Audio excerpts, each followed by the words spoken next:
দই মিষ্টি খিরসা, রাজা বাদশাহ শেরশাহ, মসজিদ মন্দির মোর্চাঘর সব মিলিয়েই শেরপুর। সুপ্রিয় দর্শক, আজকে আমরা এসেছি বগুড়ার শেরপুরের ঐতিহ্যবাহী খেরুয়া মসজিদ দেখতে। সুলতানি স্থাপত্যশৈলী এবং মোগল স্থাপত্যশৈলীর সমন্বয়ে তৈরি আজকের এই খেরুয়া মসজিদ 450 বছরের পুরাতন।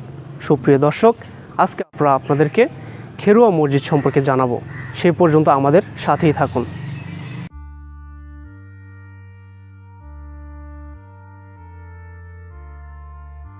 ঐতিহ্যবাহী খেরুয়া মসজিদ বগুড়া শহর থেকে 23 কিলোমিটার দক্ষিণে শেরপুর উপজেলা সদরের খন্দকারতলা মহল্লায় অবস্থিত। জানা যায় 1582 সালে জওহর আলী কাকশালের পুত্র মির্জা মুরাদ খান কাকশাল এটি নির্মাণ করেছিলেন। খেরুয়া মসজিদের নামকরণ স্পষ্ট নয়। আবুল কালাম মোহাম্মদ জাকারিয়া তার বাংলাদেশের প্রত্নসম্পদ বইয়ে উল্লেখ করেছেন যে মসজিদের খেরুয়া নামের কোনো নির্ভরযোগ্য তথ্য পাওয়া যায়নি। আরবি বা ফার্সি ভাষায় খেরুয়া বলে কোনো শব্দ পাওয়া যায় না, তবে ফার্সিতে খায়ের গাহ বলে শব্দ আছে, যার অর্থ কোনো স্থানের ভেতরে। রাজা মানসিংহ যখন বাংলার সুবাদার, তখন তিনি শেরপুরে একটি দুর্গ নির্মাণ করেছিলেন।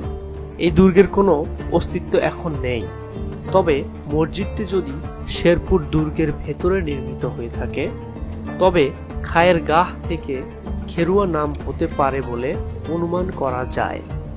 মসজিদটি টিকে আছে 4 কোণের প্রকাণ্ড আকারের মিনার আর চওড়া দেয়ালের কারণে।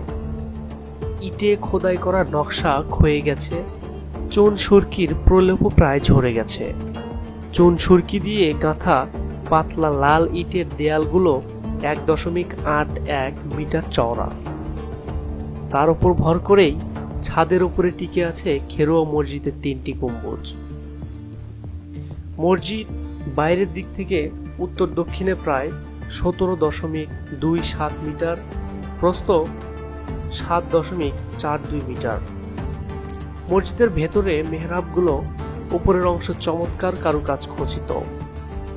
4 কোণের দেয়াল থেকে খানিকটা সামনেই 4টি বিশাল মিনার। ছাদের উপর 3টি 3.71 মিটার ব্যাসের অর্ধ আকৃতির গম্বুজ কার্নিশ ধনুকের মতো বাঁকা। তার তলায় সারিবদ্ধ খিলান আকৃতির প্যানেলের অলঙ্করণ। অত্যন্ত সুন্দর এই দেয়ালের গাঁথনি। নান্দনিক বৈচিত্র্য আনা হয়েছে ইটের বিন্যাস ও খাড়া প্যানেল তৈরি করে।